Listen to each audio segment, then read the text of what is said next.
रघुपति राघव राजा राम पतित पावन सीताराम रघुपति राघव राजा राम पतित पावन सीताराम रघुपति राघव राजा राम पतित पावन सीताराम रघुपति राघव తులసి తులసి ఏమిటే చెప్పా చేయకుండా సన్యాసులు కలిసిపోయావు. చిచి ఎవరన్నా చూస్తే మన పరువు పోతుంది.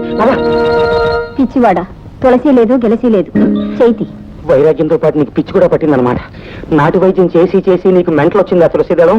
ఇదిగో నేను ఇంటికి తీసుకెళ్లి స్పెషల్ వైద్యం చేయిస్తాను. పద. నువ్వెవరువో నాకు తెలియదు. పిచ్చాసుపత్రి నుంచి పారిపోయి వచ్చావా నాయన? మాట్లాడకుండా పద, నువ్వు ముండింటికే. చెయ్యదు. నువ్వు వస్తావా రావా? వదలమంటుంటే నిన్ను పోలీసులు పడి అని చెప్తున్నాను. మాట్లాడకుండా ముండింటికి పద. నువ్వు మర్యాదగా రా ఇంటికి, లేకపోతే ఇప్పుడు అనవసరంగా చెప్పిన మాట ఏమిటలా పోగొట్టుకుంటున్నారు?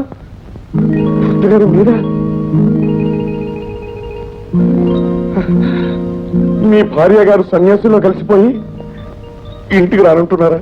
అవునండి, పొద్దున్న నేను ఇంటి నుంచి బయలుదేరేటప్పుడు బాగానే ఉంది. ఏమిటమ్మా ఇది?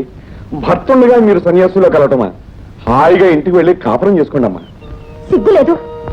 ఆ రోజు నాతో కాపురం చేయి మగడ అంటే పెళ్ళానికంటే డ్యూటీ ముఖ్యమని నన్ను వదిలేసి వెళ్ళిపోయావు. ఇన్నాళ్ళ తర్వాత మళ్ళీ కనిపిస్తే ఇంకొంత వెళ్ళమంటావా? ఏమిటండి కేసులో అడ్డం తిరిగింది? నువ్వు నా భార్య చిత్ర. డాక్టర్ గారు, ఈవిడ మీ భార్య తులసిదళం గారు కాదండి, నా భార్య చిట్టి. చిట్టా తిరకాసు. నమస్కారం చిట్టి గారు. హెడ్ గారు, మీరు కలుసుకున్నారు కాబట్టి ఆవిడ మీ ఇంటికే తీసుకెళ్తారో పోలీస్ స్టేషన్కి తీసుకెళ్తారో మీ పోలీస్ స్టేషన్ ఎందుకండి? పోలీస్ స్టేషన్ అని ఇదిగో ఇంతవరకు తెచ్చుకున్నాం. ఇక పోలీస్ స్టేషన్ కాదండి, సరాసరి ఇంటికే తీసుకెళ్తాను. సరే, జంటగా మా ఇంటికి రండి. మీ ఫ్యామిలీ మా ఫ్యామిలీ కలిసి భోజనం చేద్దాం. వస్తాను చిట్టి గారు. అలాగేనండి. అమ్మా, నేను గీత సినిమాకి వెళ్ళేస్తాం. ఇదేం డ్రెస్ గీత? ఇది ఈనాటి ఫ్యాషన్ అంటే. చూడమ్మా, ఈ ఫ్యాషన్లన్నీ మన సాంప్రదాయానికి పనికిరావు. నీ దగ్గర చీరలు లేకపోతే నా చీర వెనక కట్టుకెళ్ళు. వెళ్ళు. ఈ చీరలు రవికలు మీలాంటి వయసు మళ్ళిన వాళ్ళకి కానీ నాలాంటి యంగ్స్టర్స్ కాదు. గీత, చీర కట్టుకుంటే వచ్చే అందం గౌరవం ఇలాంటి ఎరుగు తెచ్చుకున్న బట్టల వల్ల రాదు. నా మాట విని చీర కట్టుకో వెళ్ళు. ఏదో చిన్నపిల్ల మోసపడి వేసుకుంది చూసి చూడట్టు వదిలేసి నోరు మూసుకుని ఎలా అయిపోయాయి. కట్టుకున్న బట్టల వల్ల మనిషి విలువ ఇంటి పరువు దిగజారిపోతుంటే నన్ను ఒక్కమంటారంటా నువ్వు? ఐఎమ్ సారీ ఆంటీ, ఆయనకు నచ్చిన డ్రెస్ వేసుకోవడం నా బాధ్యత, నాకు సరదా కూడాను. ఇందులో మూడవ మనిషి అభిప్రాయం నాకు అనవసరం. రామరెళ్ళిపోదాం. గీత, నువ్వే మాట్లాడుతున్నావు, నీకు అర్థం అవుతుందా? నీ సరదా కోసం మా పరువు ప్రతిష్టలు మంటగలపడం నాకు ఇష్టం లేదు. తన సాంప్రదాయాన్ని గౌరవించి ఈ ఇంటి పరువు ప్రతిష్టలను కాపాడే అమ్మాయి ఈ ఇంటి కోడలుగా రావాలని ఆశించానే గాని నాగరికత పేరుతో అర్థనగ్నంగా తిరిగే నిన్ను కాదు. అర్థం చేసుకో. గీతలు కాదమ్మా. మీరు ఊరుకోండి. ఆంటీ, నేను కట్టుకున్న బట్టల వల్లే మీ ఇంటి పరువు పోయిందంటే మీరు కట్టుకున్న భర్తను వదిలేసినందు వల్ల మీ ఇంటి పరువు పోలేదా? అది కాదు మురళి. అది కాదులేదు, ఇది కాదులేదు. ఎంత భర్తను వదిలేస్తే మాత్రం నా కనతలు పడుతున్న అంత మాట అంటావా? మురళి, అమ్మా ఇట్రా. వస్తానమ్మా. ఎందులోను? ఏమ్మా ఈ విషయాలన్నీ గీతకి ఎలా తెలుసు? ఎలా తెలిసి ఏంటమ్మా? నా కాబోయే భార్య కదమ్మా, నీ కాబోయే కోళ్ళ కదమ్మా. తనకు కాబోయే మామగారిని గురించి తెలుసుకోవాలని సహజంగానే కుతూహలంగా ఉంటుంది కదమ్మా.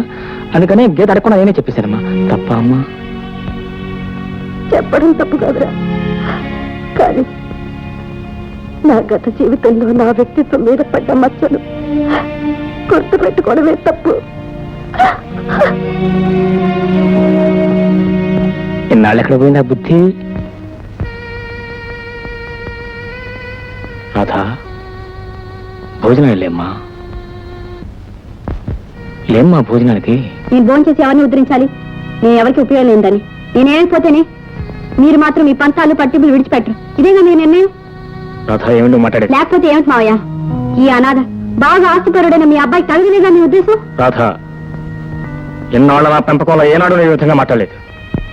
10 రోజులు ఆవిడ ఆచరణలో ఉండేసరికి నీ పద్ధతులు కదా బుద్ధులు కూడా మారిపోయాయన్నమాట. ఆడుకున్న అహంకారం అహంభావం రెండు నీకు వంట పట్టాయన్నమాట.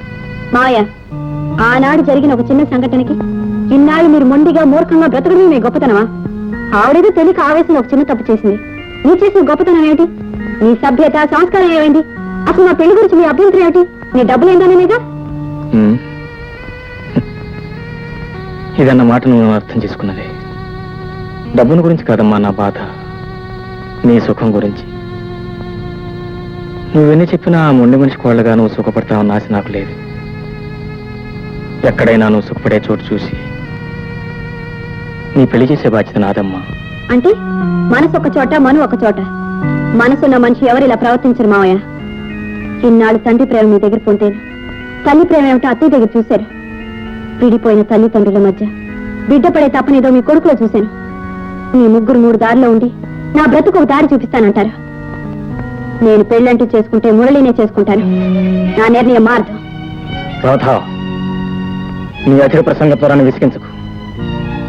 ఏనాడో మర్చిపోయిన మీ అత్తయ్యని నాకు మళ్ళీ జ్ఞాపకం చేసి నాకు మనశ్శాంతి లేకుండా చేయకు. మామయ్య, ఆనాడు మా నాన్న చావుకు అత్తయ్య కారణం అయితే ఈనాడు నా చావుకు మీరు కారణమై నన్ను పెంచిన రుణం తీర్చుకోండి.